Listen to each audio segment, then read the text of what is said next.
Well, it's a great pleasure to be with you, even if only remotely. I wish I could be in New Hampshire for the National Security Action Summit. It's very important. It obviously is going to be a foundation for the upcoming debate among the presidential candidates. I have believed for some time that national security should be the principal issue in the 2016 presidential election.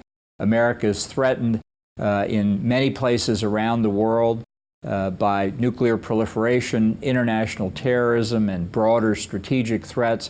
So it's very important in places like New Hampshire, which have a unique role in our political system, to be sure that voters and citizens are fully familiar with the foreign and defense policy challenges that the United States faces. And just in these past few weeks, we have seen the challenges rise in levels that really it's very, very difficult to explain other than by a failed presidency, a failed foreign policy, and a failed vision on the other side of the political spectrum. Take just as the worst, most recent example, President Obama's deal with Iran over its nuclear weapons program.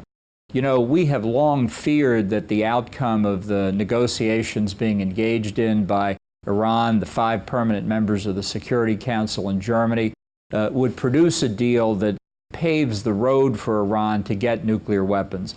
Not a deal that stops the Ayatollahs, but a deal that legitimizes the regime, legitimizes their nuclear program, leaves the United States in greater peril, leaves Israel at risk of a nuclear holocaust, endangers our Arab friends in the region, and encourages terrorism around the world.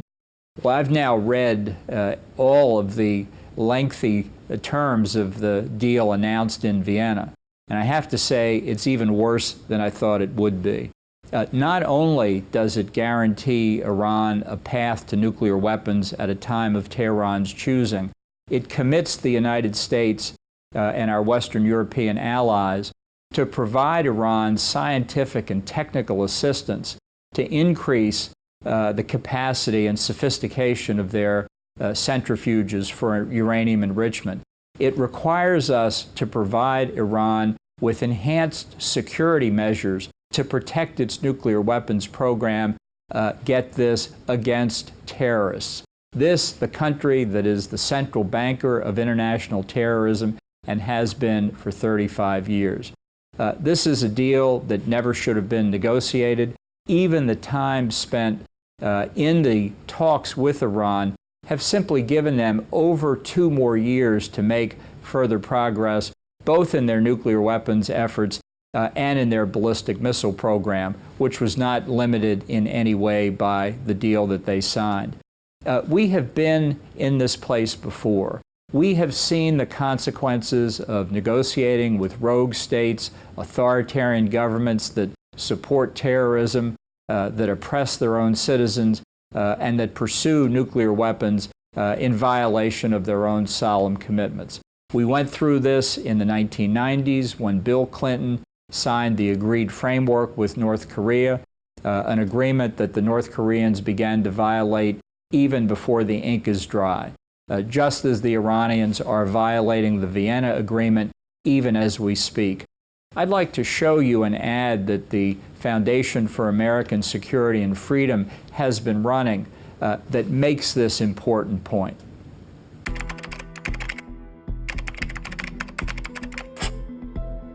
I'd like to say just a word about the framework with North Korea. This is a good deal for the United States. A comprehensive long-term deal with Iran will prevent it from obtaining a nuclear weapon. North Korea will freeze and then dismantle its nuclear program. Change that makes our country and the world safer and more secure. The entire world will be safer as we slow the spread of nuclear weapons. Every pathway to a nuclear weapon is cut off, making it much harder for them to produce nuclear weapons. The United States and international inspectors will carefully monitor North Korea to make sure it keeps its commitments.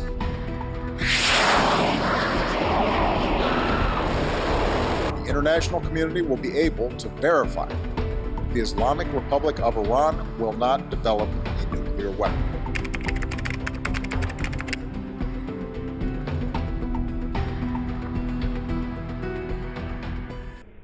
I think the ad that you've just seen, which has now had well over 1 million views on the internet, highlights the failures not just of the Obama administration foreign policy, but of its architects, Secretary of State John Kerry and former Secretary of State Hillary Clinton. Let's be clear. Barack Obama is not an aberration when it comes to national security policy in the Democratic Party. He is not out on one fringe of that party. Barack Obama, John Kerry, and Hillary Clinton are the mainstream of the Democratic Party. Now, this is not a party that Scoop Jackson would recognize, but the fact is there is no national security wing in the Democratic Party anymore. There is no Scoop Jackson wing. There isn't even a Joe Lieberman wing anymore. And when Congress comes to vote on the Iran deal, sometime at the end of the 60-day period that Congress agreed to, I am very concerned that Barack Obama will be able to get enough Democrats to support his view to sustain the veto that he will undoubtedly cast when Congress sends him a resolution of disapproval. The fact is the President has never intended for Congress to have its appropriate role in considering this agreement. Now that we've seen the whole text, I think you can make a convincing argument that this extraordinarily complex, multifaceted agreement represents a document that rises to the level of a treaty that should require Senate confirmation. That would mean that 2/3 of the Senate would have to approve it. That's what the Constitution says. But the fact is that over the past 100 years, the Senate has receded from its constitutional obligations. It has allowed more and more international agreements by the United States to be treated as executive agreements that don't require Senate approval.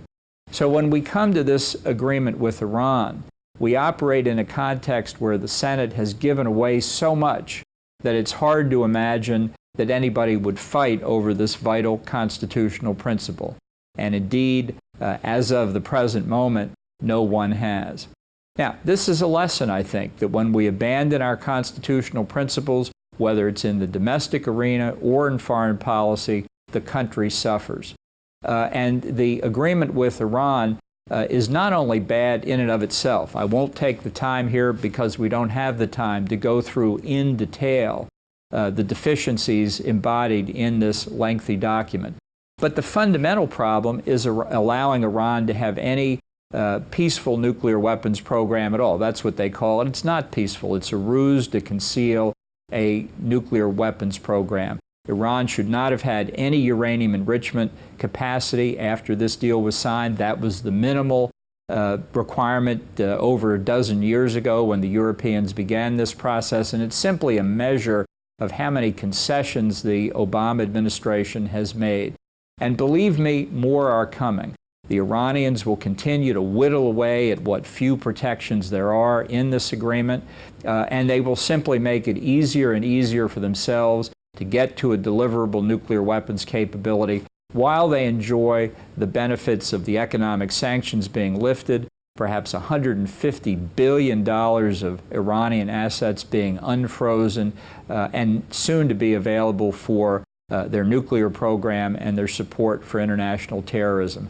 I don't doubt that with the Iran agreement in its pocket, the Obama administration will turn next to trying another agreement with North Korea. Not satisfied with seeing the failure of the Clinton administration's agreed framework, Obama will try and duplicate with North Korea what he's done with Iran, increasing the proliferation threat in Asia, as the Iran deal has already opened a nuclear arms race in the Middle East, with Saudi Arabia, Egypt, Turkey, and perhaps others now on their own way to nuclear weapons.